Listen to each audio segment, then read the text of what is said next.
Eu recebo aqui no estúdio do STZ Notícias o deputado italiano Fábio Porta. Nós vamos falar sobre o trabalho dele no parlamento italiano, como é que uma pessoa que mora no Brasil pode ser um deputado na Itália. Que sistema é este que faz com que os italianos morando fora do país, sejam representados no parlamento italiano? Tudo bem, senhor Fábio Porta? Tudo bem, obrigado pela oportunidade de comentar e informar a população brasileira e tantos ítalo-brasileiros sobre uma conquista inédita, não? O parlamento italiano é um dos poucos, talvez neste momento único, com a possibilidade de ter representantes eleitos entre os italianos residentes no exterior. Atualmente nós temos 12 deputados e 6 senadores que representam a grande comunidade dos italianos no mundo, e eu, com muito orgulho, sou o único representante no Congresso, no Parlamento italiano, residente no Brasil. Agora, como é que se dá esse processo de escolha de candidatos e quem é que pode votar no parlamento? Aqui pode votar são todos os italianos ou descendentes de italianos com cidadania, não? Porque a cidadania dá também o título de eleitor, não? A partir dos 18 anos. Então todas estas pessoas, são cerca de 4 milhões de italianos residentes fora da Itália, 1 milhão aqui na América do Sul. Eles são os meus eleitores, que votam para estes 12 deputados. 3 destes 12 deputados presentes na Câmara são eleitos aqui na América do Sul. Destes 3, eu fui eleito no março do ano passado, quase um ano atrás, é o único representante o Brasil, visto que os outros 2 são residentes na Argentina. Bom, então o parlamento italiano permite que 12 deputados sejam de fora da Itália? Exatamente. É o número máximo? É o número máximo de deputados eleitos naquela que é chamada circunscrição exterior. E desses 12 deputados, 3 são para a América Latina? 3 para a América do Sul. América do Sul. América do Sul. E os 6 na Europa e o resto entre a América do Norte e Austrália e o resto do mundo. E desses 3 deputados, 1 no Brasil, 2 na Argentina? Exatamente. E por que os argentinos têm o dobro de deputados que brasileiros? Ou que o Brasil? Tudo isso é devido simplesmente ao fato que a Argentina tem um número maior, quase o dobro, de italianos ou argentinos com origem italiana em relação ao Brasil. Apesar do Brasil ter uma colônia, uma comunidade muito maior de descendentes, aqui no Brasil são mais de 31 milhões os brasileiros com origem italiana. Os brasileiros com cidadania italiana são cerca de 300 mil, metade em relação aos argentinos. É tudo isso para uma série de razões, inclusive o fato que hoje existe uma fila, uma grande demora nos consulados italianos aqui no Brasil para conseguir a cidadania. Somente os brasileiros que já apresentaram o próprio pedido de cidadania nestes anos que estão esperando a conclusão do processo são cerca de 600 mil.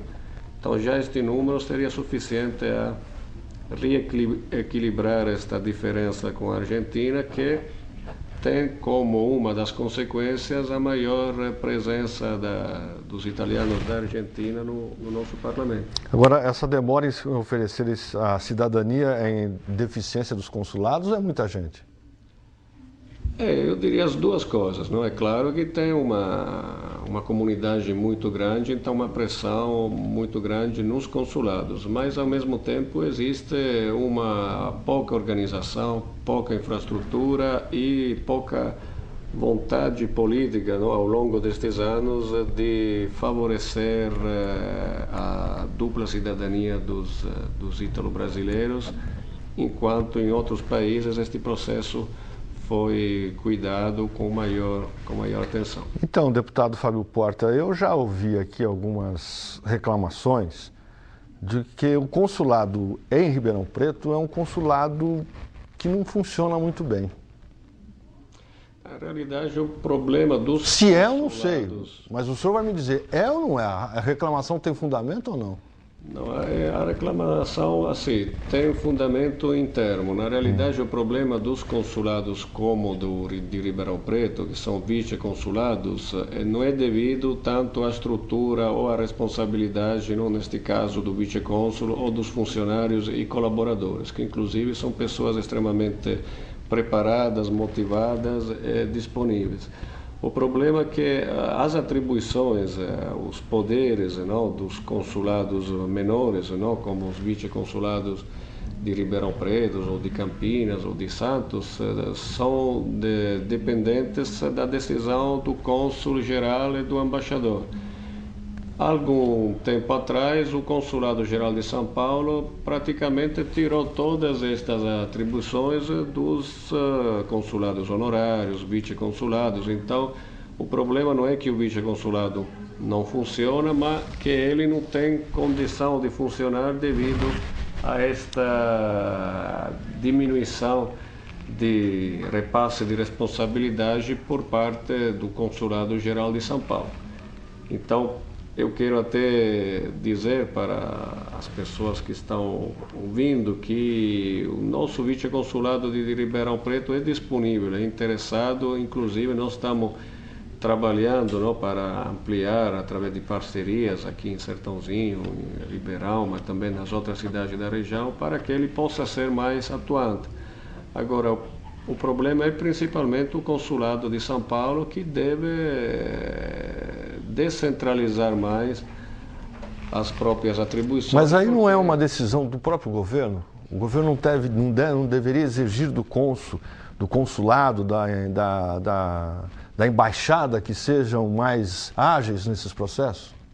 O governo tenta agilizar mais o trabalho da embaixada, mas ao mesmo tempo este governo, principalmente, até por via da crise financeira, reduziu muito os recursos disponibilizados a favor de consulados e embaixadas. Não? Inclusive, existe um plano que atinge o Brasil de uma forma expressiva, que é uma força-tarefa justamente para eliminar este grande atraso de cidadania que está parado no Ministério, no governo, por falta de recursos.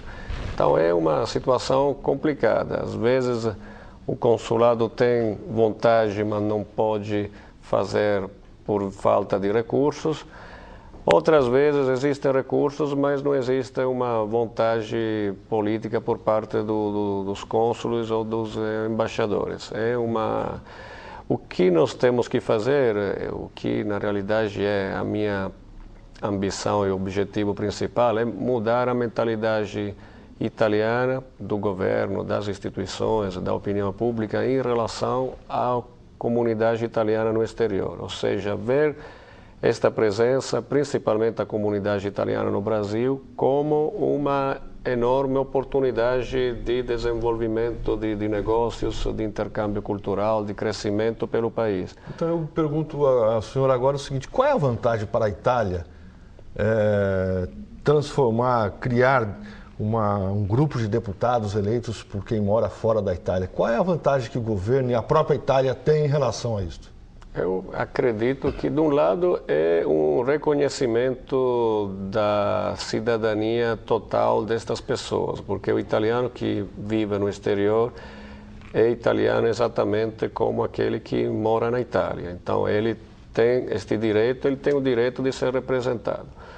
Do outro lado, eu penso que esta novidade no parlamento italiano de ter representantes eleitos no exterior representa um grande ganho político e de relações com estes países, não? Principalmente com grandes países como o Brasil. É uma facilitação nas relações internacionais, nas relações culturais, um aumento de intercâmbio comercial, porque nós conhecemos e temos os contatos com o empresariado, a comunidade italiana nestes países, e o parlamento está começando a valorizar esta presença também para resolver situação de crise. Não? Nestes dias, por exemplo, eu esteve em Brasília representando o nosso parlamento em relação à crise entre Itália e Brasil devido ao caso do terrorista Battisti. Não é um exemplo de como um deputado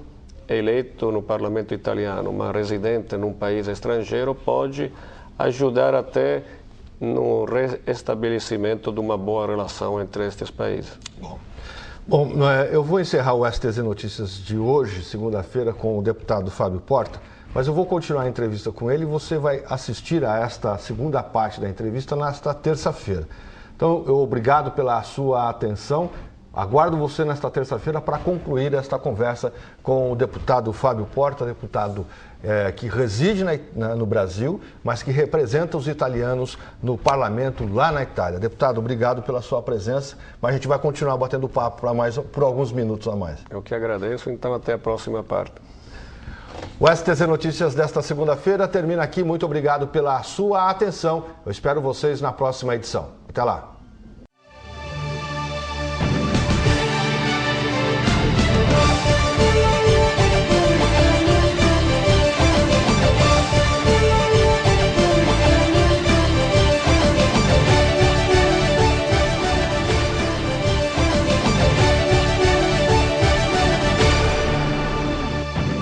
Eu recebo aqui no estúdio do STZ Notícias para esta segunda parte da entrevista com o deputado italiano Fábio Porta. Ele é um deputado diferente. Ele reside no Brasil, foi eleito por italianos ou aqueles descendentes com cidadania italiana no Brasil, mas ele é um representante da América do Sul, junto com outros 2 deputados que moram na Argentina, mas também ocupam uma cadeira na Itália quando o parlamento se reúne. Deputado Fábio Porta, como é que é essa... O senhor foi eleito, outros 2 argentinos foram eleitos. Como é que é esse trabalho do senhor na Itália? O senhor mora na Itália ou mora no Brasil? A minha residência é aqui no Brasil. Eu moro em São Paulo há mais de 10 anos. Aqui casei, aqui nasceram as minhas filhas e fui eleito justamente para esta característica, não? Para ser eleito no parlamento italiano como representante dos italianos no exterior, você deve ser residente fora da Itália. É claro que se põe um problema no momento que você é eleito, porque a sua atuação é no parlamento italiano que está em Roma, e lá que se desenvolve o trabalho nas comissões, no plenário, as votações, a articulação política.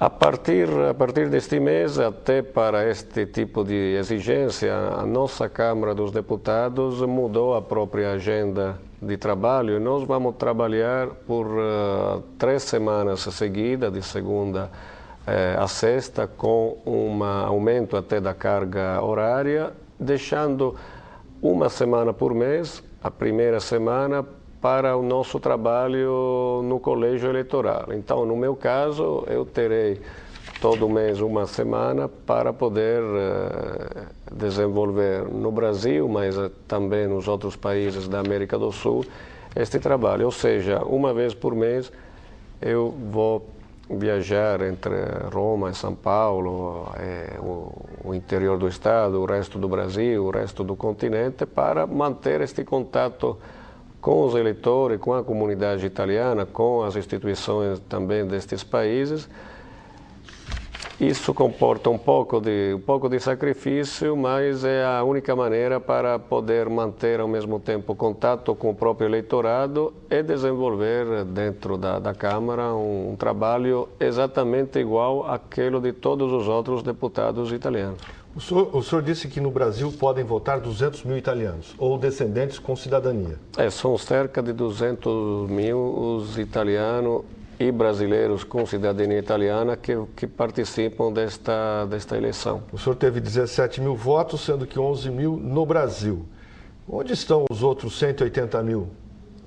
Ou não votaram, votaram em outros, não é obrigatório o voto? Não, na realidade, assim, destes 200 mil eleitores brasileiros, participaram a votação um pouco menos da metade, 90 mil eleitores. Estes 90 mil votaram, é claro que votaram em vários em vários partidos, não todos votaram com a preferência do candidato, então este 11 mil de votos para mim foram um número muito expressivo. Mais de 10% do eleitorado, dos votos válidos. Exatamente, considerando os votos válidos, considerando a dificuldade, porque as pessoas têm que escrever o nome do candidato na própria cédula eleitoral e é interessante que teve também um número expressivo de votos em outros países do continente, porque o nosso trabalho deve ser relacionado a todo o continente América do Sul. No Brasil, qual é a região com o maior número de italianos e descendentes? Mas, com certeza é o estado de São Paulo, a grande São Paulo, o interior do estado. A região de Ribeirão Preto, Sertãozinho, é uma das maiores em termos de concentração de italianos. Depois, o sul do Brasil, nos estados do Rio Grande do Sul, Santa Catarina e Paraná, recebe um grande contingente de italianos. Em termos de percentagem de italianos, o Espírito Santo é um estado que tem uma altíssima presença de população de origem italiana, é que não sempre existe uma correspondência entre os italianos com cidadania e os italianos por descendência. Não? Muitas vezes existe, como no caso do Espírito Santo, um número enorme de descendentes, mas um número menor de italianos com cidadania, até por via de uma imigração muito antiga. Não? São italianos que chegaram no final do 800, depois no começo do século passado, mas a comunidade italiana, na realidade, é presente em todo o Brasil, até nas regiões menos características pela presença italiana, no Nordeste, na Amazônia, em todo o Brasil eu sempre encontrei marcas fortes da presença italiana. Deputado Fábio Porta, como é que o parlamento italiano, como é que o governo italiano, como o povo italiano, que análise que eles estão fazendo desta crise? Eu não gosto de falar muito essa palavra crise, não, mas para resumir o assunto, essa crise. A crise financeira. Uhum. Olha, na Itália a crise, na Europa toda, não? A Itália já estava passando para umas dificuldades econômicas nos últimos anos, com um crescimento praticamente par ao zero. Não? Este ano nós já estamos numa recessão, não? Um crescimento negativo do nosso PIB. Claro que esta crise afetou e piorou de forma significativa a situação. Apesar assim, da Itália não ser tão exposta como outros países, por via de um sistema bancário não tanto ligado ao que está acontecendo nos Estados Unidos. Mas a crise existe, talvez não é tão forte como na Espanha, na Irlanda, mas o que está acontecendo é uma queda muito forte dos consumos das famílias e por isso nós estamos propondo algumas ações emergenciais, não, por parte do nosso governo para ajudar as famílias, as camadas mais pobres da população, não, os aposentados, a poder retomar, não, a gastar, a investir, a ter confiança na economia, porque senão a crise pode se tornar uma bola de neve com consequências muito piores. Mas a previsão para este ano 2009 é realmente de crescimento abaixo das previsões que já eram negativas. O presidente Barack Obama, quando ele assumiu, ele disse que, pelo menos a imprensa trouxe essa informação, de que ele, ao falar com os empresários, pediu a eles que comprem aço comprem aço americano, iniciando ali um processo de preservação do mercado doméstico. Na Itália também, como no Brasil, como no país todo, acho que em todos os países, na Itália também há um sentimento se é que para comprar, vamos comprar o que é italiano e não vamos importar? Os italianos já há muitos anos se acostumaram a ser consumidores de produtos do mundo inteiro, não? A União Europeia foi um processo muito forte de integração econômica, então este tipo de discursos nacionalistas eu acredito que não tem um grande apelo para o consumidor italiano. O italiano compra os produtos se mais barato se quer economizar, com melhor qualidade se está buscando a qualidade. Não acredito que este tipo de discurso seja interessante para a nossa população.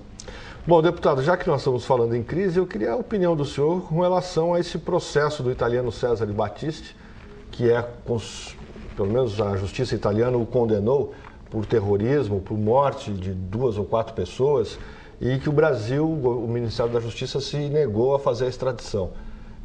Que análise o senhor faz desse caso? É um caso assim muito delicado, um caso que teve uma repercussão muito grande, não somente aqui no Brasil, mas também na Itália. O fenômeno do terrorismo, os mortos pelo terrorismo ainda são muito vivos assim na Itália como impacto emocional. Aquela página, aquela história, principalmente o que aconteceu nos anos 70, é alguma coisa que marcou muito a história da comunidade e da democracia italiana.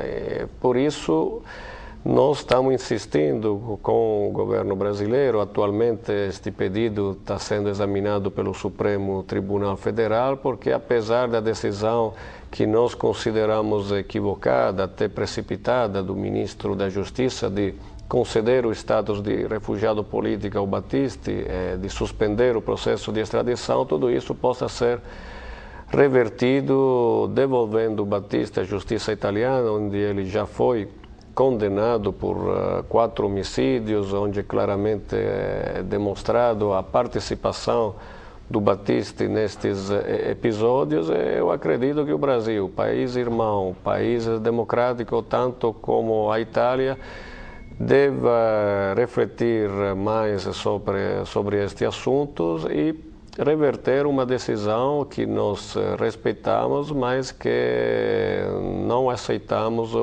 considerando realmente o caso do Battisti, o histórico.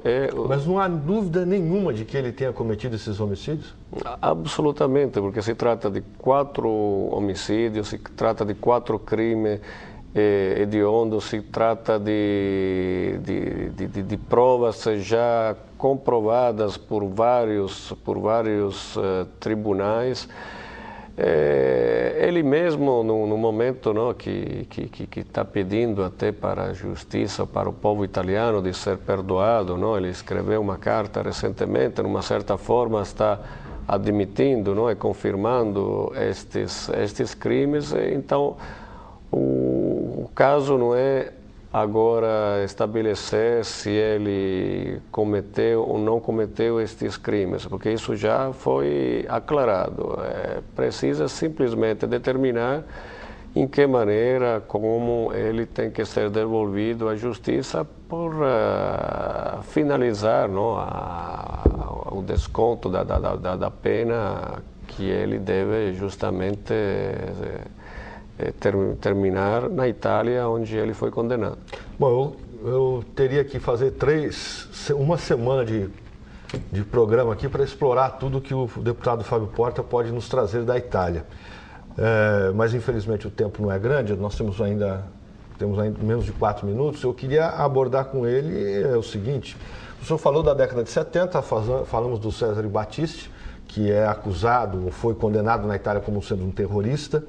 Na década de 70, a Itália era sempre manchete nos jornais como um país em que a máfia dominava, o terrorismo dominava. Houve praticamente uma revolução nos costumes italianos para chegar na Itália de hoje. Corre-se o risco na Itália? Existe algum temor da Itália retomar aquilo que ela viveu na década de 70? Acredito que não, tanto em relação ao terrorismo quanto em relação ao fenômeno mafioso. a Itália através tanto da união de todas as forças políticas. Há uma forte reação por parte de todas as instituições, o governo, os juízes, a magistratura italiana teve uma possibilidade de responder e deu certo numa forma muito boa contra estes fenômenos muito graves, porque tanto o terrorismo quanto a máfia, como você justamente estava lembrando, chegaram até a abalar o sistema democrático. Tudo isso custou também a vida de vários juízes que foram assassinados tanto pelo terrorismo, tanto pela máfia, jornalistas, políticos. Nós temos um elenco muito grande de sindicalistas que foram assassinados pela máfia e pelo terrorismo. Tudo isso hoje não existe mais, apesar que tanto o fenômeno da máfia quanto o fenômeno do terrorismo, claramente em medida muito menor em relação aos anos 70, continua existindo. Então, não precisa se esquecer, não precisa abaixar assim, o nosso nível de atenção em relação a estes fenômenos, mas estamos longe daquela época e acredito que não vai voltar uma situação parecida nunca mais.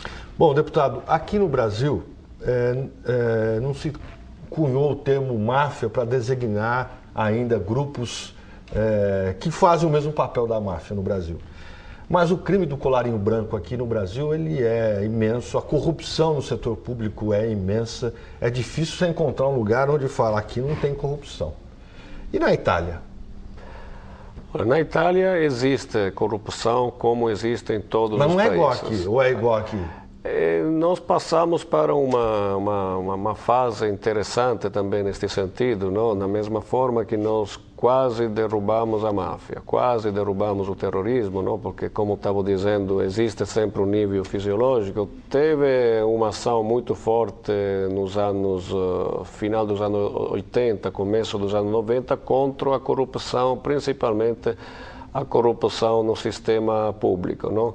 Através de uma operação que se tornou famosa no mundo inteiro, que é a Operação Mãos Limpas, nós conseguimos restabelecer assim um nível fisiológico de corrupção, porque a corrupção é como a máfia, o terrorismo, você talvez consiga derrubá-la, mas sempre tem um nível que faz parte quase da natureza humana, e a política, como todas as coisas humanas, faz parte deste mecanismo. É claro que acima de um certo nível não é aceitável, não acaba até complicando o crescimento de um país. Então, através de uma pressão muito forte, principalmente da opinião pública, não? Porque a opinião pública, a imprensa e os juízes também foram muito atentos ao fenômeno da corrupção. Os mesmos partidos políticos italianos hoje se reformaram, não existe mais uma classe política corrupta como aquela, por exemplo, dos anos 70 e 80. Somente para fazer a mesma coisa no Brasil, precisaria uma maior pressão por parte da mídia, da opinião pública, porque o sistema político, o sistema judiciário é simplesmente uma expressão do que o povo mandar. Então, acredito que, como aconteceu na Itália nos anos 90, aqui no Brasil, talvez precisaria ter uma maior revolta, não, por parte de todas as classes sociais, de forma que depois o poder executivo, judiciário, legislativo possam ser representantes também desta revolta, desta expressão de moralidade maior. Ok. Bom, deputado, para encerrar, o senhor é palmeirense? É uma pergunta assim, muito difícil de ser respondida. Isso é complicado responder. Eu tenho uma certa simpatia pelo Palmeiras como time de grande tradição italiana, mas o meu time é o Milan na Itália. Aliás, é a única coisa. Anda mal, hein? Ultimamente vai mal. Ultimamente vai mal. Eu gostaria que o presidente Berlusconi se dedicasse mais ao nosso time, que está fraco, e deixasse a política do lado, não? Aliás, acho que é o pensamento de boa parte da Itália, né? Quem sabe que resolvemos o problema do Milan e da Itália ao mesmo tempo. Tá certo. Bom, eu conversei aqui com o deputado Fábio Porta, que foi acompanhado aqui no estúdio do STZ Notícias pelo advogado, o Plínio Sarti, que é de Sertãozinho, e que trouxe o deputado Fábio Porta para uma visita à região de Sertãozinho, Ribeirão Preto, com palestras, inclusive, em faculdades da região. Bom, deputado, eu gostaria de ter o senhor mais vezes aqui, porque é uma vastidão de assuntos que poderíamos conversar com um representante do parlamento italiano e, quem sabe, até criar programas em que a Itália haja na região de Sertãozinho e Ribeirão Preto e vice-versa, né? Com certeza. Como você lembrou, nós temos aqui o Plínio Sarti, que é o presidente de uma entidade muito importante, que é a União dos Italianos no Mundo, no Brasil. É mais uma oportunidade para manter este contato permanente e construir, como nós estamos fazendo, projetos, parcerias que possam continuar dando também continuidade ao meu trabalho e à minha relação com a população brasileira e ítalo-brasileira. Ok, deputado, muito obrigado pela sua vinda ao Brasil e bom trabalho na Itália. Eu que agradeço a vocês. O STZ Notícias termina aqui. Obrigado pela sua atenção. Eu espero vocês na próxima edição. Até lá.